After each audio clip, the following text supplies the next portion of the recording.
अस्सलाम वालेकुम वरहमतुल्लाह। तो एक नासा के साइंटिस्ट है। वो नासा का साइंटिस्ट नहीं है। अच्छा, तो झांसा के साइंटिस्ट है वो।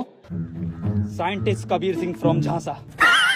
तो एक झांसा के साइंटिस्ट इंस्टाग्राम में झांसा फैला रहे हैं, लोगों के दरमियान इस्लाम के बारे में गलत फहमी फैला रहे हैं। और आज का टाइम तो ऐसा हो ही गया है कि पॉडकास्ट पे आकर के कोई भी कुछ भी मतलब बकवास कर देता है और लोग सोचते हैं कि ये बहुत बड़ा, क्योंकि पॉडकास्ट में बड़ा माइक रहता है ना मुंह के सामने, तो वो लगता है बहुत बड़ा स्पीकर है, चाहे वो एक्स मुस्लिम है, इस्लामोफोब हो या कुछ भी नहीं जानता हो शख्स, लेकिन वो बहुत बड़ा स्कॉलर बन जाता है जब पॉडकास्ट पे बैठ। ऐसा ही एक शख्स है जो कि गलत फहमी फैला रहे इस्लाम के बारे में, गलत क्लेम्स कर रहे हैं। तो चलिए उनका क्लेम देख लेते हैं और फिर चॉक स्लैम मतलब कि फिर उसका रिएक्शन देखेंगे हम। अभी तक मुस्लिम्स अपने परिवार में जब किसी का देहांत होता है तो दफनाते हैं। अभी भी आपको यहाँ कई लोग ऐसे मिल जाएंगे जिनका पजामा ऐसे 1-1.5 फुट ऊपर रहेगा। और अभी भी बहुत सारे लोग धोती पहनते हैं जिसका धोती भी ऊपर रहता है। अभी भी बहुत सारे लोग वस्त्र धारण करते हैं। हमारे यहाँ तो सीएम भी है जो वस्त्र धारण कर लेते हैं और वो अपने, ठीक है, वो होता है अपने अपने जगह पे वो चलते रहते हैं। बहुत ही ढीला रहेगा। अभी भी आपको दिखेगा कि वो जाते हैं तो वो ऐसे करके हाथ धोते। ये एक्चुअली इनके रिलीजन का हिस्सा नहीं है, ये इनके कल्चर का हिस्सा। ये इनके रिलीजन का हिस्सा नहीं है, इनके कल्चर का हिस्सा। ये सरासर झूठ और बेबुनियाद। दफनाना ये इस्लाम का हिस्सा है। कुरान में लिखा हुआ है, आबिल और काबिल का वाकया पढ़िएगा, सूरह माइदा सूरह नंबर 5 आयत नंबर 31 to 33।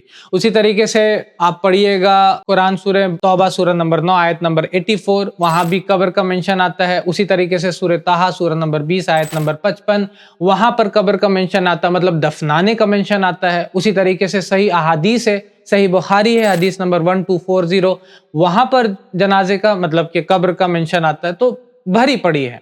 ये बोलना कि ये कल्चर का हिस्सा था, रिलीजन का नहीं, बेबुनियाद। वजू बनाना ये भी इस्लाम का हिस्सा है, रिलीजन का इस्लाम हमारा हिस्सा है, धर्म का हमारा हिस्सा है, जो कि आपको उसका रेफरेंस मिल जाएगा सही बुखारी हदीस नंबर 164 में, ये वजू बनाने का। और उसी तरीके से टखने से ऊपर पहनने का भी रेफरेंस आपको मिल जाएगा सही बुखारी हदीस नंबर 5787 में और अबू दाऊद 4093 में। इतना में मैं वीडियो एंड कर सकता हूं, ये बताने के लिए कि हमारा ये रिलीजन का हिस्सा है, दीन का हिस्सा है, ना कि कल्चर का। लेकिन फिर भी चलिए सुन लेते आगे क्या बोलना है। जहाँ पेड़ नहीं होते थे उनके आसपास जंगल नहीं था, तो उनके पास जब जंगल नहीं था तो वो जलाने की प्रथा कैसे करते? उनके लिए तो लकड़ी बहुत जरूरी थी, तो वो दफनाने लगे। हम भारत में पैदा, मतलब कि लकड़ी जरूरी थी वहां पर, मतलब दिखाने का इशारे का मतलब यही, इशारों में समझ जाइए कि वो सऊदी अरब की बात कर रहे हैं, रेगिस्तान की बात कर रहे हैं।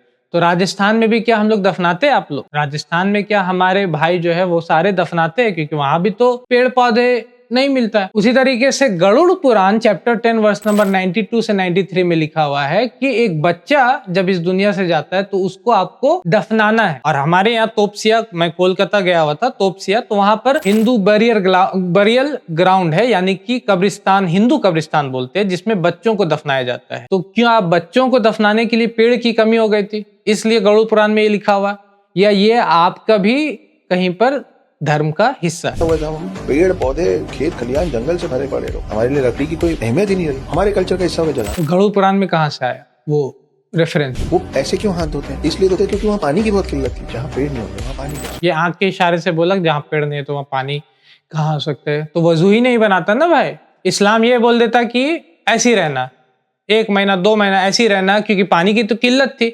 इस्लाम ने तो ये बोला कि आपको 5 वक्त वजू बनाना है, कम से कम नमाज पढ़ना है, वजू बनाना है, गुस्ल वाजिब क्या, गुस्ल जनाबत। और उसी तरीके से और तरीकों में, मतलब जुमा के रोज फर्ज ये किया गया कि गुस्ल आपके लिए इंपॉर्टेंट है। तो इस्लाम ये नहीं बोलता कि पानी की किल्लत है इसलिए आप ऐसे करके वजू बना रहे, तो वजू ही मत बनाते ना मेरे भाई, पानी का इस्तेमाल ही क्यों किया?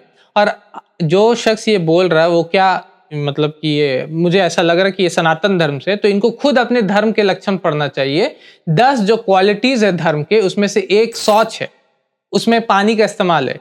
तो मुझे लगता है कि इन्हें को खुद कमी है नॉलेज की, क्योंकि इन्होंने खुद अपना भी धर्म नहीं पढ़ा, अभी दूसरे पे कमेंट कर रहे हैं ये।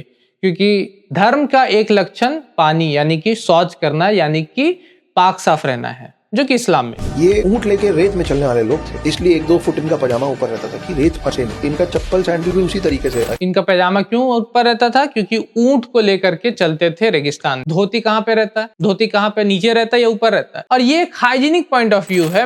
मतलब कि हाइजीन के हिसाब से भी अगर आपका पैंट आपके नीचे रहता है, घसीटाता रहता है जमीन में, तो कितना गंदा होता है वो खुद ये शख्स या दूसरे शख्स भी अपना चेक कर सकते हैं कि पैंट आपका कितना गंदा हो रहा है, कितना साफ रहता है, जो लोग पैंट को थोड़ा ऊपर पहनते हैं।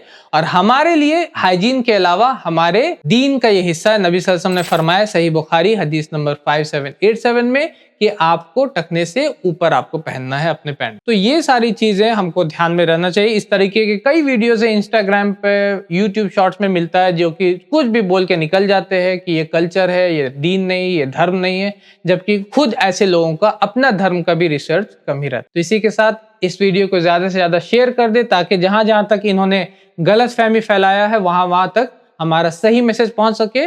और जो लोग नए हैं वो हमारे चैनल को जरूर सब्सक्राइब कर दें। वाखिर दावाना अनिल हम्दुलिल्लाहि रब्बिल आलमीन। हमारे चैनल IRPC इंडिया को सब्सक्राइब करें और बेल बटन पे क्लिक करें ताकि हमारा सारा वीडियो आप तक ज़रूर पहुंचे।